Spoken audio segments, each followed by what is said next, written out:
Hi everybody, welcome to my homestead and welcome to my channel. My name is Jared. In this video, we're going to look at a number of different things. We're going to look at this Hurricane Idalia that just hit Florida and Georgia. It's no longer a hurricane, it's currently a tropical storm. And as you can see, it's over South Carolina, North Carolina, Virginia, and it kind of extends up here into Washington, D.C. and stuff. So we're going to look at this. We're going to look at the total number of Atlantic hurricanes this year for the 2023 Atlantic hurricane season and see where we stand. We're going to look at this rare blue moon that's also a supermoon. And then have a number of interesting emails to share with you. So before we get into everything, let me show you where we're at with the Flood the Earth Challenge. And we've had some big updates since the last time that I updated this 2 days ago. As you can see over here to the right, we've gone up 4 baptisms from 22 to 26. And then missionaries have gone up by 6. Now, some of those go along with the baptisms because the people hadn't reported until now. So I included, because obviously they met with missionaries before they got baptized. So I updated that. And then 9 new people that joined the challenge since last time that I updated this. So this was a really big day as far as the Flood the Earth Challenge goes. I still have a hard time wrapping my mind around the fact that this is actually working, that people are having success, but I'm glad that they are. When I started it, I was just like, well, why don't I do this? Who knows? But I kind of expected, well, it'll probably just kind of peter out. But no, it hasn't. It hasn't, and I'm really glad. And you guys are making this happen.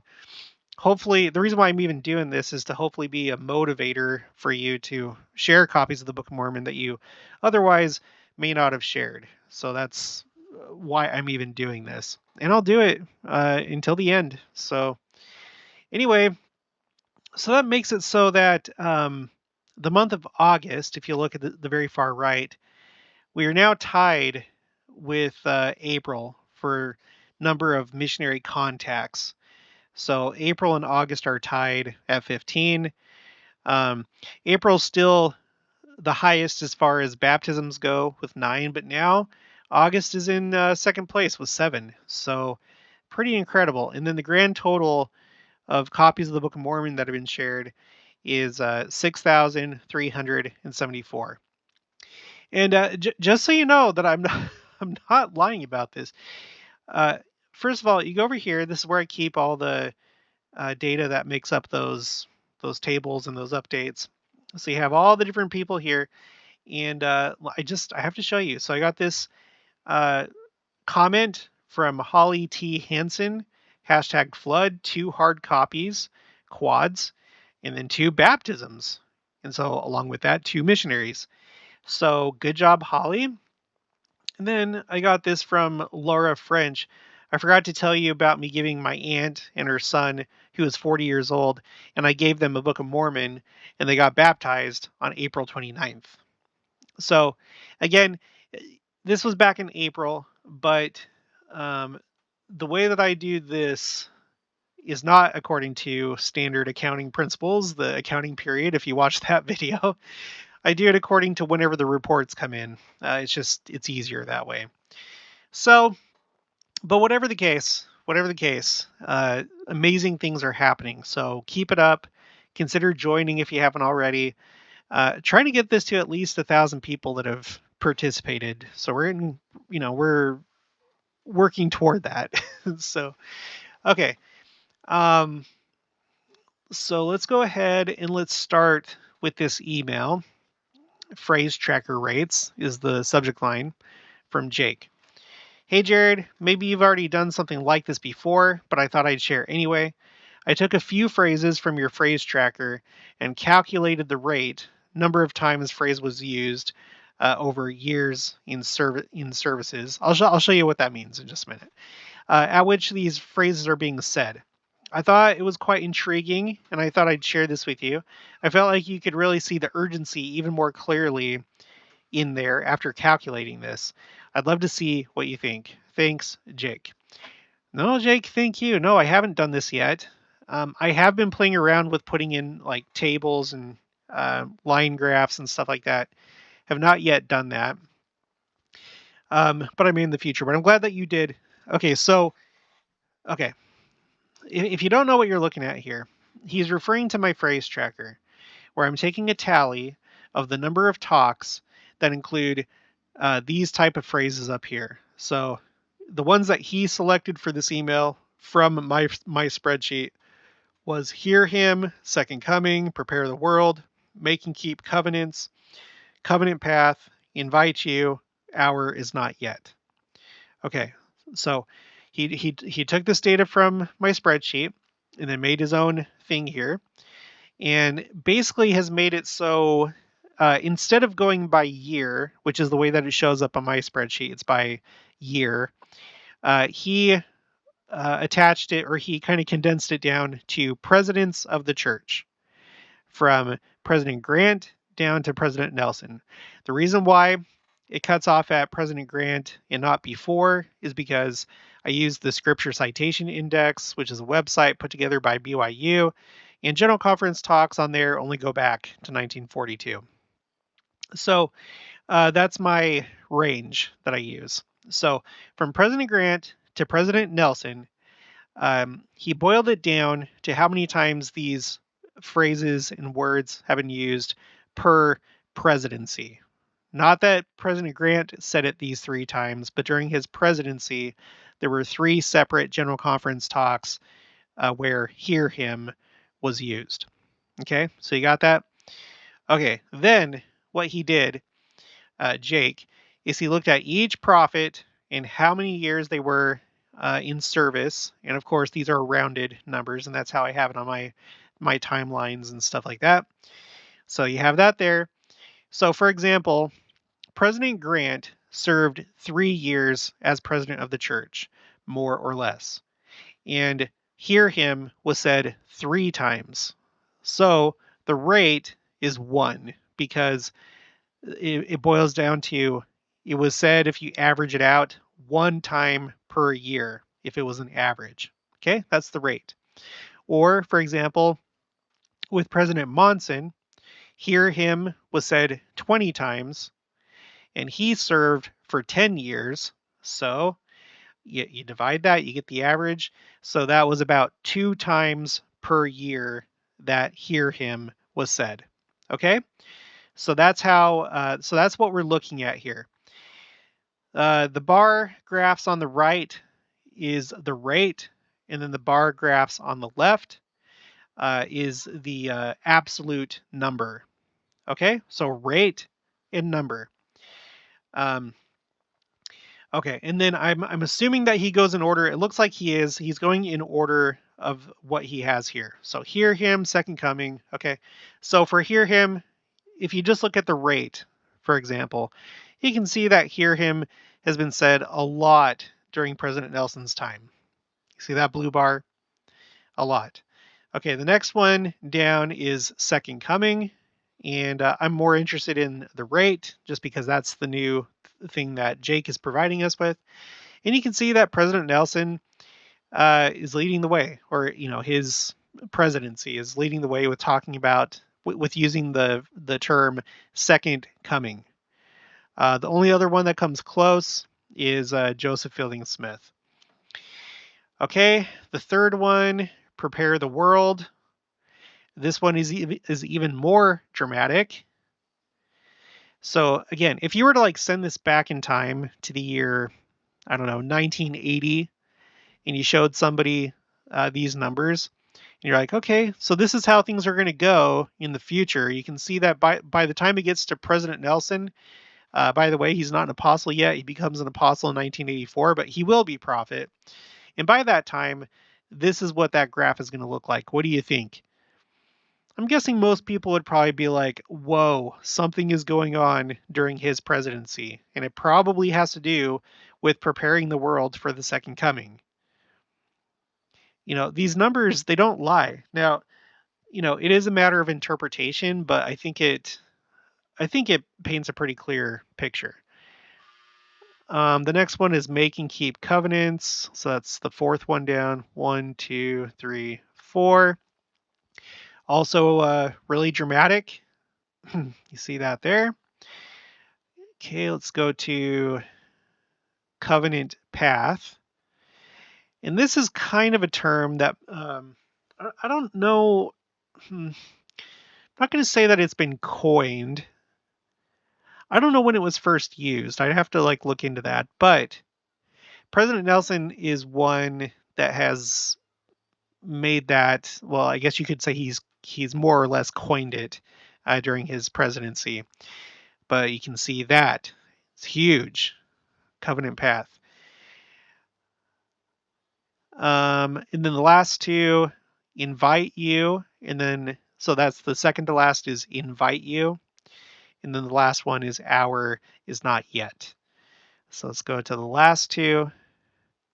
So here's invite you, and you can see that the inviting has become a lot more frequent if you're looking at it in terms of rate per year. Lots and lots of inviting going on during President Nelson's presidency. And then the hour is not yet. And every time that this came up, whenever I found each instance in the scripture citation index, it was always referring to that one scripture that's talking about the second coming. I think it's from the Doctrine and Covenants. The hour is not yet, but is nigh at hand. So it's something like that. And you can see that has gone down. And in fact, it's not even present during President Monson or President Nelson's time. In fact, off the top of my head, I think it's 2004 is the last time that phrase showed up in General Conference. So we're almost at 20 years that we have not heard that phrase. And you can see that before, it did come up somewhat frequently. Okay? It did come up somewhat frequently, and now it's gone. So I think that's a big hint as to where we're at.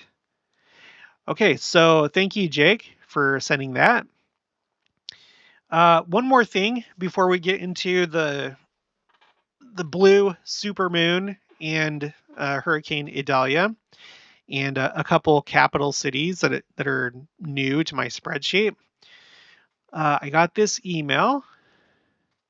This is from Sharon Jackson, and in the subject line, she asks, rumor? Could this possibly be true? I saw this on Facebook.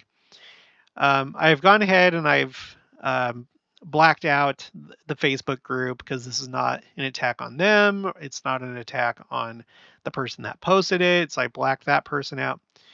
But this is what was put. The gathering to Missouri has begun. 300 families from Tonga have relocated to areas near Adam-on-Diamond. Misspelled. If that is not a sign, I will eat my hat. Well, okay. If you're one of those families, contact me. Let me know. I do not tend to believe this. The reason why is not because I have access to this kind of information. No, I've been checking the records. No, there have not been 300 from Tonga. That's kind of an unusual claim, but the reason why I always say that this is not right is because of this. And it's always good to review this every now and again. There's always people, new people subscribing to the channel that haven't seen my previous videos. I have this spreadsheet called Quotes, Common Misconceptions. There are many, many misconceptions about the second coming, the lead up to the second coming, things that are supposed to happen, things about the millennium, just so many things. Usually, these tend to arise from people who read the scriptures themselves, not understanding the context, not going through and seeing what prophets and apostles have said about those scriptures and what they mean. They usually just pick up the scriptures, interpret prophecy for themselves, and then get this idea. And sometimes, I think a lot of times it's probably innocent. They're just like, oh, yeah, that's what it says. Clearly it means this, when that's not what it means. So The misconception that we're going to be talking about right here, because the whole idea is that there, like the person said, oh, there's 300 people gathering to 300 Tongan families. I don't know why Tonga or what the order would be or how the church would coordinate different groups relocating to Missouri. I think that would probably get on everybody's radar, national news. But anyway, um, there's this idea that the entire church, or at least the entire uh, righteous membership of the church, is going to be gathered to Independence, Missouri, Jackson County. And that's not true. Again, it's in the way that people read the scriptures and then interpret them. I actually have another, let's see, I have another section here of private interpretation. In fact, let me just read one thing from here before we get into the whole New Jerusalem thing. Let's go to President Nelson. Okay. This was Living by Scriptural Guidance in the Ensign, November 2000, page 16. As any good thing can be misused, here, let me zoom in. As any good thing can be misused, a word of warning may be appropriate. The scriptures don't have the answers to every question. Many important truths have yet to be revealed. Preoccupation with the so-called mysteries should be avoided. Beware also of private interpretation. Look to the living prophets and official policies for interpretation. This is a very important concept because this is what separates us from other churches. And this is why there's been all these different schisms within Christianity and also our own church, people that break off, and you have these polygamist break-offs, or you have other splinter groups, the Community of Christ, for example, the Church of Christ Temple Lot.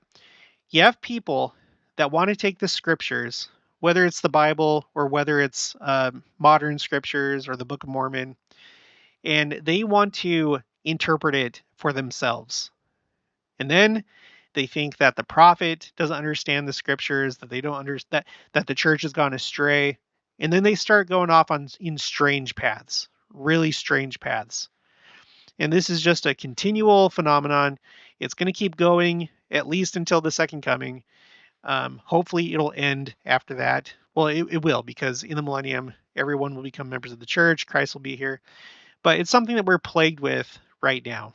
People picking up the scriptures, reading a prophecy, and then thinking that they can interpret it for the rest of the church. And then they go on to do so. So one of them is this, that the entire church will be gathered to Jackson County, Missouri. Let's start with this scripture from D&C 101, verses 20 to 21. And behold, there is none other place appointed than that which I have appointed, neither shall there be any other place appointed than that which I have appointed. Talking about New Jerusalem in Independence, Missouri. For the work of the gathering of my saints, until the day cometh, okay, until the day cometh, when there is found no more room for them. And then I have other places which I will appoint unto them, and they shall be called stakes for the curtains of the strength of Zion. So you have this scripture that flat out says no, not everybody's going to be gathered to the city of New Jerusalem. That's once it's full, there's going to be stakes. But let's continue on, because let's not just go off of our own interpretation of that. Let's see what the prophets have said. Okay, so Joseph Smith Jr. This is in the Journal of Discourses, Volume 6, page 239, column B. There will be here and there a stake for the gathering of the saints. Some have cried peace, but the saints and the world will have little peace from henceforth. Let this not hinder us from going to the stakes. Not New Jerusalem, not Jackson County, Missouri, to the stakes. For God has told us to flee, not dallying or we shall be scattered, one here and one there. There your children shall be blessed. Where? In the stakes. And in the midst of friends where you may be blessed. The gospel net gathers of every kind. Okay. Here's one from Joseph Smith. You can find this in the Joseph Smith papers. I have the link right here. These are notes taken by Martha Jane Knowlton Correa. Afterwards, and this is Joseph Smith, she's talking about Joseph Smith. Afterwards, read the parable of 12 olive trees and said, speaking of the land of Zion, that it consists of all North and South America, but that any place where the saints gather is Zion, which every righteous man will build up for a place of safety for his children. This is Joseph Smith himself saying this. It's in the scriptures in D&C 101. Here's 2 times that Joseph Smith talks about it. And then we have Brigham Young, Journal of Discourses, Volume 9, page 138A, column A. When Joseph first revealed the land where the saints should gather, a woman in Canada asked if we thought that Jackson County would be large enough to gather all the people that would want to go to Zion. I will answer that question really as it is. Zion will extend eventually all over this earth. There will be no nook or corner upon the earth but what will be Zion. It will all be Zion. I remember that the lady was answered by asking her whether she thought the ark was large enough to hold those that were to go into it in the days of Noah. Yes, was the reply. Then of course Zion will be just large enough to receive all that will be prepared to possess it as the ark was. And that's because it's not a geographic area. It's not a geographic era. Oh my gosh. It's not a geographic area.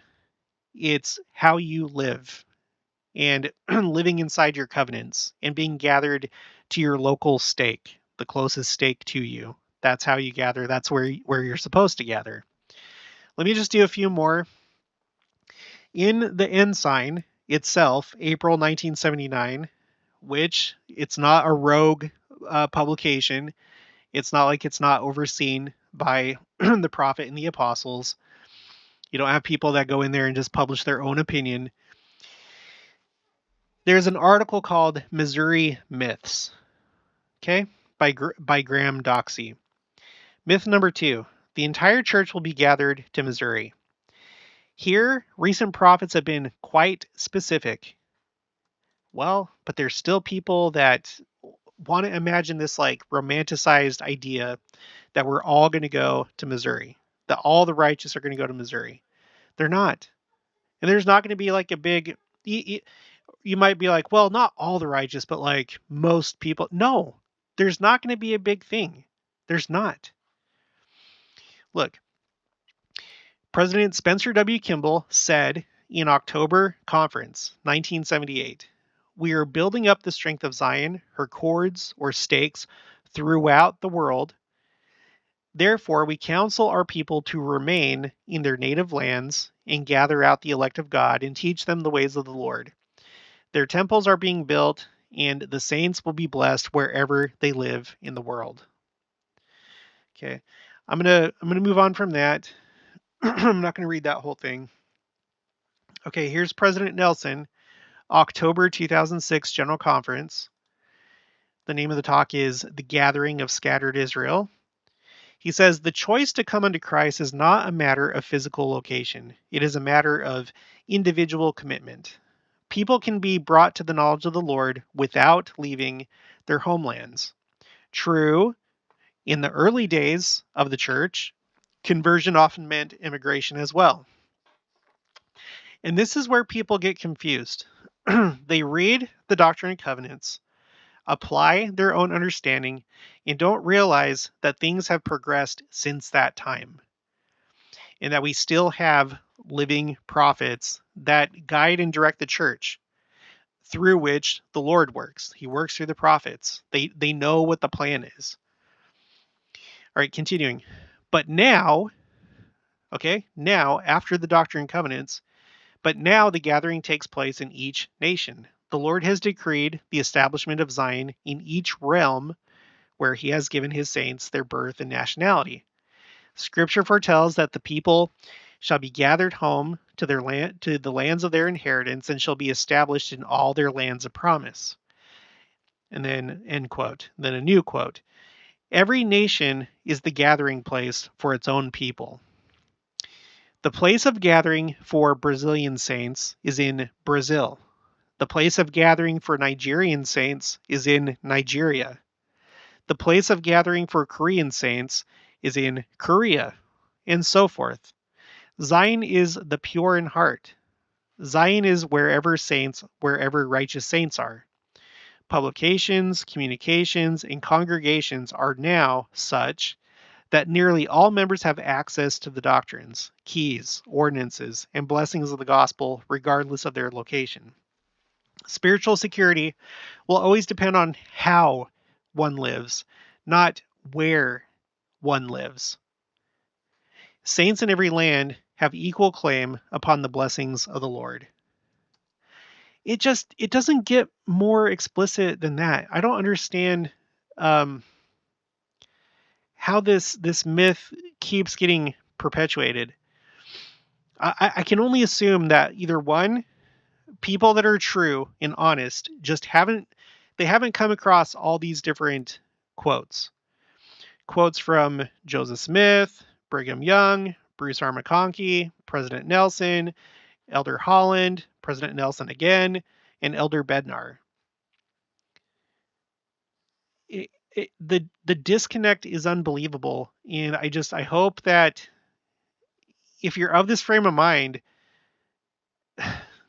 you'll take into consideration what they're saying, what our current prophet and apostles are saying, and consider that maybe, even though it seems pretty clear the way that you read it in the Doctrine and Covenants, maybe you don't have the whole context. I don't know. I don't know. Let's just read one last one. This is on a YouTube video called Come to Zion, posted by Church News, and it was April 13th of this year. It was an interview of Elder David A. Bednar. This is what he says. If you take a look at the construction of temples, you begin to see in the 1970s increased construction of temples all around the world. What we're seeing now is an acceleration of what began in the 1970s in bringing the temples closer to the people. That is a magnificent thing to behold in this remarkable season of the history of the church. I think this is one of the great indications that the restoration is ongoing. In the early history of the church, the call to Latter-day Saints all over the world was, come to Zion, come to Kirtland, come to Nauvoo, come to Salt Lake. And Joseph taught that the purpose of the gathering was so that the saints would be in a position, in a place where temples could be built. They needed the resources, they needed the skills to be able to do that, but that began to change in the administration of President Kimball when he and other church leaders said, no, stay where you are, don't come to Salt Lake City. This is not the only place where you find Zion. So for the saints in Argentina, Zion is in Argentina. The great blessing is that in a world that grows increasingly dark and increasingly wicked, access to the power of godliness through the covenants and ordinances of the gospel of Jesus Christ is one of the greatest spiritual resources and blessings the members have. So this is why I do not put much into this at all. It's a weird thing to say. I think this would get on a lot of people's radars. You suddenly have like a big migration of people moving to Missouri. I don't think so. It just, no. Because that's not the plan. And if this did happen, it's not because there's a great gathering to Missouri. We just read over and over and over again that's not going to happen. It's a myth. And you guys, please, by all means, copy and paste these, put them in your social media groups. If there's like these like false things that keep coming up, like enlighten, don't argue, just put this on there so that people can see what has actually been said and how things are supposed to be interpreted. Um, I'm collecting all these things. You can have at it. Copy and paste it into your Facebook. Or if someone has a question, copy and paste this into the comments so that they can know where to find the answer. I have both the quote and the reference. So I have my quotes A through Z spreadsheet, my quotes common misconceptions spreadsheet. I have all these like quote tabs down here. Okay. I have one about the 10 lost tribes because that's another one that gets perpetuated, that there's going to be a hidden group of 10 lost tribes are going to come out of some place, and that has to happen before the second coming. No, it doesn't. And I can say that because that's what recent prophets and apostles have said. It was something that they thought in the early church, but the church receives revelation line upon line, precept upon precept. So anyway, so I hope that answers your question. No, I don't think that this is right at all. I don't. Okay, so let's go to the Jerusalem Post. Rare blue supermoon rises over Israel. Won't return until 2037. Of course, it not only rose over Israel, but other locations in the world as well, the whole world. So don't take that to mean that, that it's special because of that. Okay, so I didn't really know this until now, but according to the Jerusalem Post, and they say according to Live Science, there are actually two varieties of blue moons, according to Live Science. The first type, a calendar blue moon, occurs when two full moons occur within the same month. And of course, that would be according to, I guess, of course, it's according to the Gregorian calendar. On the Hebrew calendar, you wouldn't have that because their calendar is according to the moon. So uh, it's determined by the moon. So you're not going to have two full moons in the same month by definition of how the calendar is calculated. But on our calendar, it's not based on the moon. It's based on the sun. And so there are times when you have two full moons in the same calendar month. Okay, so that's one definition of a blue moon. All right, continuing. As a full moon appears every 29 and a half days, although rare, it necessarily occurs every 2 or 3 years. So that's about how often it happens, every 2 or 3 years. The second type is a seasonal blue moon, which describes a 13th full moon in a year as opposed to the typical 12. All right. The 13th full moon in a year. Normally there's 12, but in a seasonal blue moon year, there are 13. So that is the case this year. Okay, how rare is a blue supermoon? So we went over the definition of what a blue moon is. There's the two types, the calendar blue moons, and then the year or the seasonal blue moons. So that's already rare enough. But on top of that, it's going to be a supermoon. NASA describes a supermoon as a perigean. I guess that's kind of like perihelion when you have like a comet that's the closest approach it's going to get to the sun. So in this case, when the moon is the closest to the Earth, it's called a perigean or perigean. I don't know.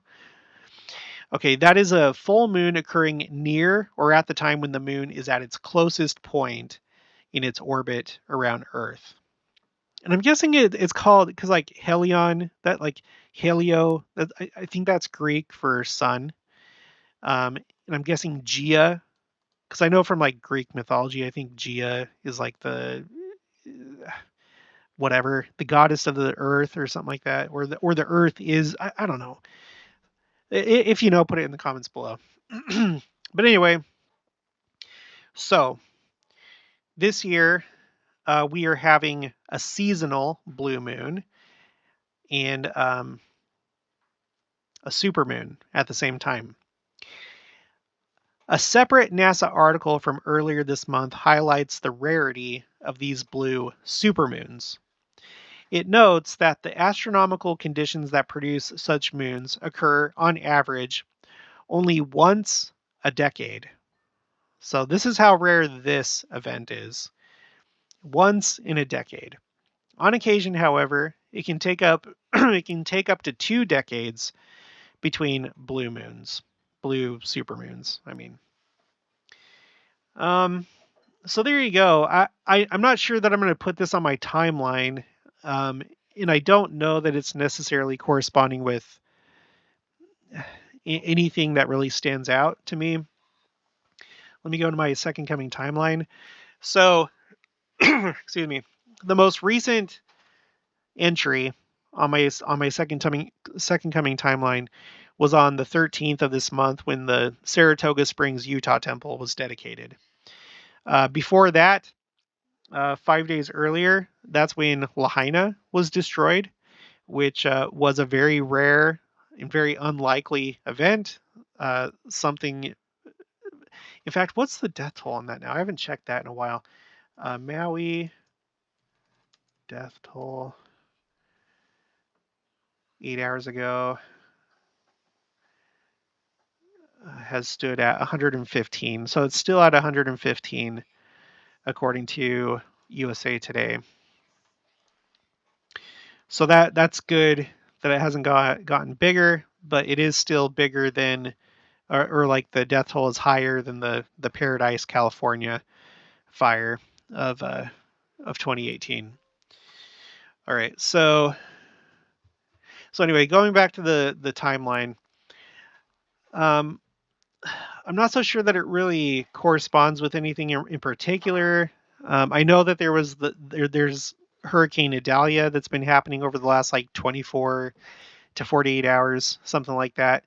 But I don't know. But I'll take note of it, and I've included it in this video. If you know any other interesting facts about this, let me know.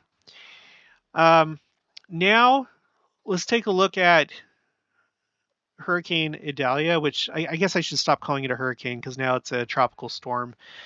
But as you can see, here's its path, and it got up to Category 4 just before it made landfall. In fact, I'll have to double check the stories that I have up. I thought it said that it made landfall as a Category 3, which it just goes abruptly from 4 to 3. So I guess like maybe somewhere in between here, there was probably like a transition, maybe for like however many minutes or half hour or something. It was like a Category 3 as it made landfall. I'll check in just a minute. And you can see that this came really, really close to Tallahassee, which is the capital city of Florida. Also, let's see, Atlanta is up here. There's some news out of Atlanta, Georgia, which is the capital city of Georgia. And I bring that up because if you remember, if you've been watching my channel for just a little bit, this is a kind of a newer spreadsheet, but I've been keeping track of disasters happening in capital cities, capitals of territories, provinces, states, countries, because it's not practical to track every major city. That would just be too much. And capital cities are significant because they're the capital of whatever they're the capital of. Okay, so for August, we have had a number of things happen just this month, and the month's not even over yet. It's close. Today's the 30th at the time that I'm recording this. Let's just do a quick review. Beijing on the 1st of August had crazy, crazy flash flooding. A lot of people evacuated, 21 dead. I'd have to go back and see if like those numbers have risen, but that's how the month started out. Salt Lake had flooding and sinkhole, well, at least one sinkhole that appeared at the Binghamton Highway. I think it was like in Draper. um, sorry. Uh, Ljubljana, Slovenia, flooding, and it had its biggest natural disaster in Slovenia's history. There was a military coup going on. I don't know if that's still going on. I'd have to double check in Niger, in the capital of Niamey. Juneau, Alaska, flooding, record-breaking river height of 14.97 feet. I have Lahaina on here because it's the historic capital of Hawaii. Before Honolulu, it was Lahaina. So I thought it fitting to put it on here too. Quito, Ecuador, presidential candidate Fernando Villavicencio assassinated. Ottawa, Canada, severe flooding on the 10th. On the 17th, the entire city of Yellowknife, which, to be fair, it's 20,000 people, but still, it's the capital city of Northwest Territories in Canada, evacuated. Bogota, Colombia, had a 6.3 earthquake on the 17th. So, and then also, so all these on the 17th, these three things: Yellowknife, Bogota, and then Buenos Aires, Argentina. Flooding, damage, evacuations, over 50 flights canceled. And now, the most recent, you have Tallahassee, which was essentially hit by Hurricane Idalia. I'll go through the details, then we'll come back here. But we have Tallahassee and Atlanta. Look at that. All within just this month. That is crazy. And again, I remind you, when we look at this whole thing, I have a couple entries here from January of this year and then January of 2022. But if you discount those, all the rest of them are from March of this year, March 31st. All of this has taken place this year alone, just within the last few months, essentially. And, I didn't really even start doing this until about the middle of July. Yeah, it was about the middle of July. So I don't even know what else may have happened during like June, May, April. It's not like this is a complete list, but it's just what I've been able to like grab and like when people send me stuff. And please do, if you hear of some kind of disaster or big event happening in a capital city, send me an email with that article if you don't mind. Or you can leave a comment, but it's harder for me to keep up with the comments, so send me an email. It's already hard enough doing the emails, but just send me an email. Okay, so let's go here. So you have this that's still going on as a tropical storm. Over here, you have Hurricane Franklin, which was at a Category 4 status. And so I decided to update my spreadsheet where I keep track of the Atlantic hurricane season. At some point, I may expand it and try and keep track of the Pacific and Indian Ocean and stuff like that. But for right now, this is just the Atlantic. Okay, so we're in 2023, and we just talked about those two Category 4 hurricanes that just happened within the last 24 to 48 hours, which brings us to two Category 4s for this year, which is already more than last year. Last year just had one. The year before that also had two. 2020 was a big year for hurricanes. They had 5 Category 4s. And then you can see the total hurricanes over here. So 2020, yeah, it was big for hurricanes. Both major hurricanes, which according to, I'm doing this based off of Wikipedia. This is where I'm getting these numbers. So major hurricanes, Category 3 or more. That's what that's defined as. And then I just have total storms and then total hurricanes. because storms can include tropical storms and tropical depressions. So you see what I mean? Um, we only have one category one so far, 6 tropical storms, and then 1 tropical depression. So what can we expect for the rest of the year? Well, earlier, I don't know, several weeks ago, I was looking at an article where they were thinking that it was going to be a pretty active year. Like they had to up their forecast. Um, so we'll have to see how it turns out. How far are we into the hurricane season? Well, according to Wikipedia, it officially began on June 1st and will end November 30th. So we still have all of September, in October, and November to go. September, October, November. 3 months. And this is where we're currently at. Um, we'll just have to keep an eye on it. I don't know. I don't know. But I just find it interesting that there's already two. There's already 2 category 4s. I guess if I were to guess, I would probably guess that we're going to have at least 3 category 4s. But I don't know. What the heck do I know? What you put below? What do you think? Do you think that we're going to have a category 5? Do you think we're going to have any more category 4s?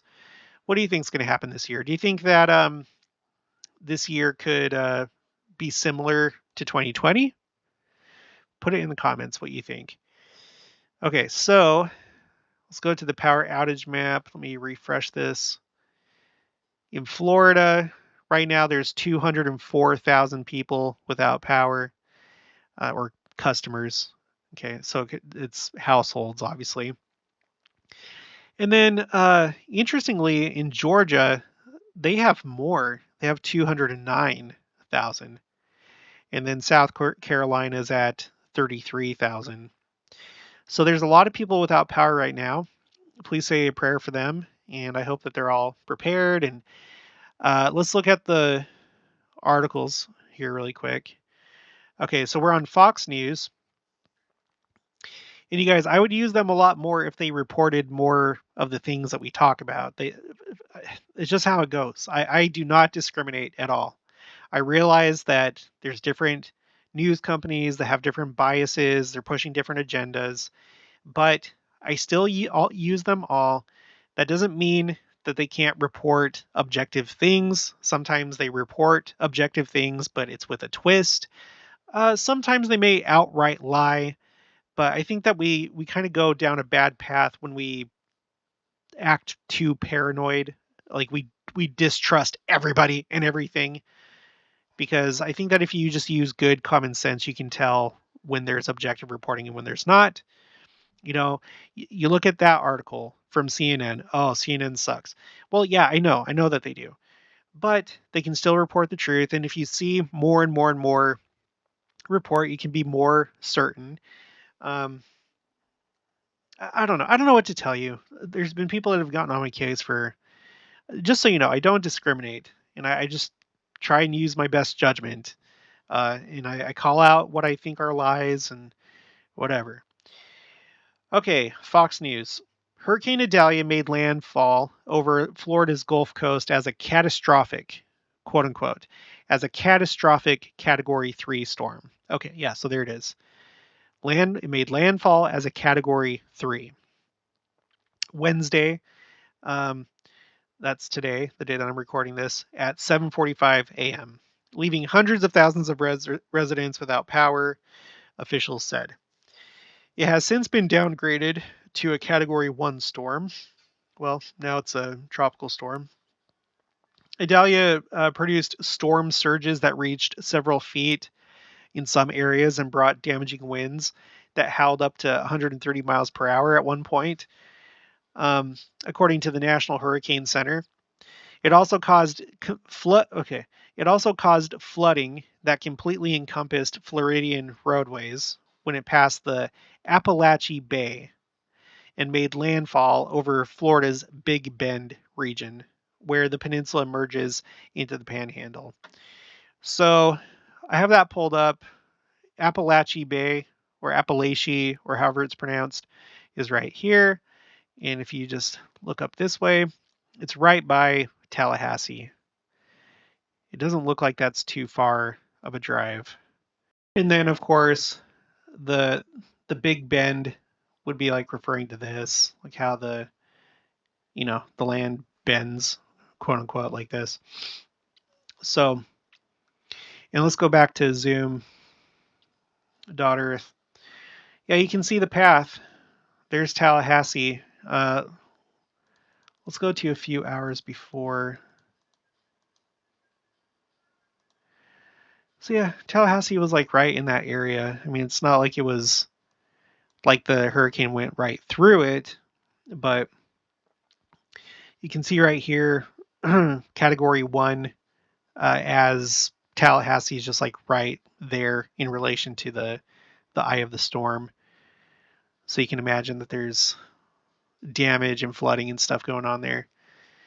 By the way, now just so you know, a lot of people sent me emails about this hurricane. That's why I'm not pulling up any emails, because there were just a bunch of people doing that, a bunch of comments, and several people have pointed out that Idalia means behold the sun.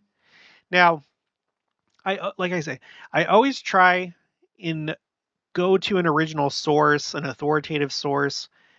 People were talking about how this was found in like these baby name websites, and I don't know how much time you've spent with baby name websites, but I'm not sure that they're always reliable in what names mean. I would use other sources if possible.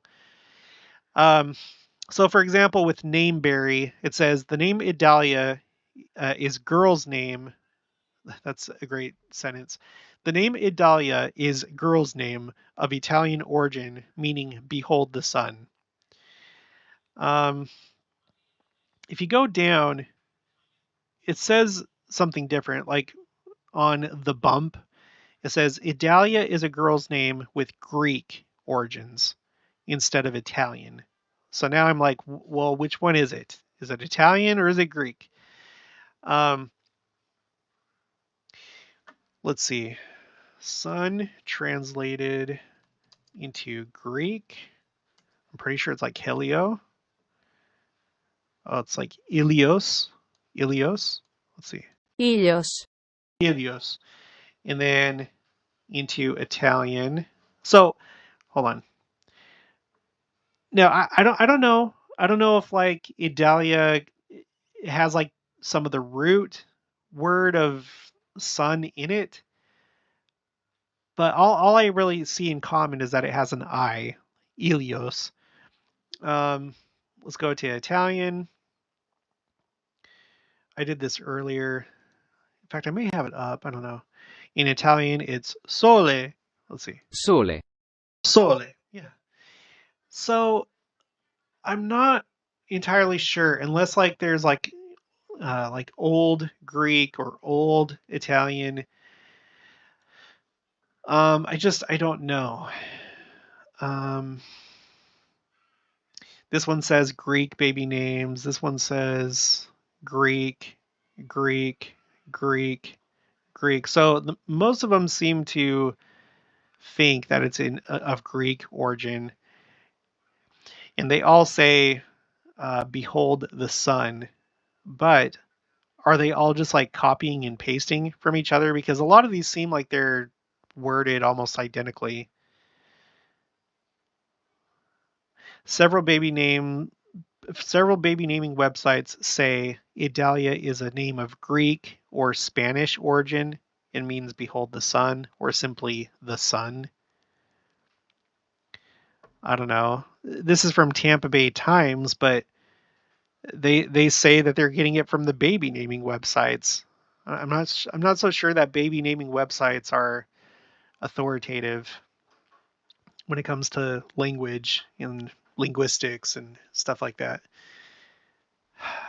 So that's a little bit frustrating, but okay, so potentially it means behold the sun, S-U-N, but we know that a lot of times the Son, S-U-N, is compared to Christ, the Son, S-O-N. And that would be really interesting if that is in fact what Idalia means. So I'm not going to go too far into that. That's about as far as I want to go. But it's interesting to note. Hopefully, that is a sign that Christ is coming soon, and that we will be beholding the sun. But I can't say for sure what that means. All right, so here you got some flooding. Let's see, Crystal River, Florida, earlier today. This photo provided by the Florida Department of Transportation shows flooding over Tampa Bay. All right, by 11 a.m. Wednesday, the storm was a Category 1 with sustained winds of 90 miles per hour, and its impact was being felt in Georgia, according to the National Oceanic and Atmospheric Administration, NOAA. Authorities continue to urge caution as, despite the slight decline, the storm remains dangerous and potentially life-threatening.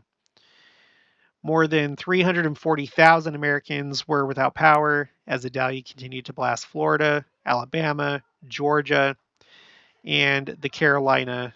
Well, I think that means the Carolinas with an S, according to Fox Weather. More flooding. That's a very upsetting situation right there. Looks like those are apartments, so hopefully there's not like a basement floor or something like that. All right. Now this was interesting. So in Tallahassee, the capital of Florida, a tree also fell on the grounds of the governor's mansion in Tallahassee. The National Weather Service in Tallahassee had called Idalia an unprecedented event as it rapidly intensified over the warm waters of the Gulf of Mexico and obtained a Category 4 status within 24 hours. So, is that what makes it unprecedented that it got to Category 4 within 24 hours? It downgraded slightly, officially becoming a high-end Category 3 storm when it made landfall before downgrading again. The National Weather Service also said no one has witnessed a storm strengthen to such magnitude in such a short time. Okay. Sorry, I know I have it highlighted, but it's not like I have everything memorized. I just kind of like skim through and try and like find what's interesting. All right. So I should probably add that to my capital cities tracker, add that detail that it strengthens so quickly. Okay, now look at this. The Metro Atlanta, so now we're talking about Georgia, the capital city of Georgia. The Metro Atlanta area is already experiencing widespread flooding as Idalia is moving through Georgia, according to Fox 5 Atlanta.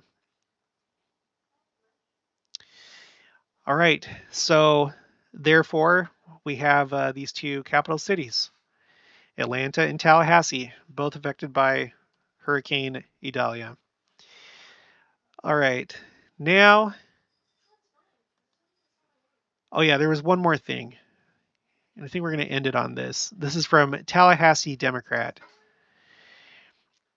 Hurricane Idalia, the first major hurricane to hit Appalachia Bay, is recorded history. Okay, the first major. So, if they're going by the same definition that a major hurricane is a Category 3 or above, this is the first major hurricane to hit Appalachia Bay in recorded history. Will make landfall this morning along the Big Bend coast. Idalia whipped up into a Category 4 monster Wednesday morning with maximum sustained winds of 131 miles per hour or higher before landfall.